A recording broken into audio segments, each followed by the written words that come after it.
хора, изкъпах си. Здравейте хора, изкъпах си, как си купя едни спагети, сега ще ги покажа.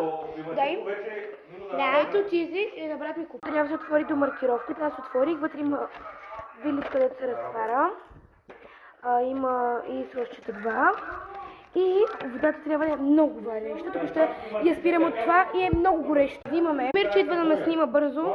Ето така и загребваме едно, как да го кажа. Да носа ли е моето? След малко твоите, първо можете да покажа ето на хората, сипвам вътре. Черна котка, бял котара, кей! Спри го, спри. Хора, слагаме тази цялата поправка вътре. Хора, сега слагаме малко люто. Хора, сега ставаме ето така за няколко минутки. И слагам ето тази виличка, така. Хоп, и се сгъва. Сега правя на брат ми и се връщам. И това беше от мен. Чао!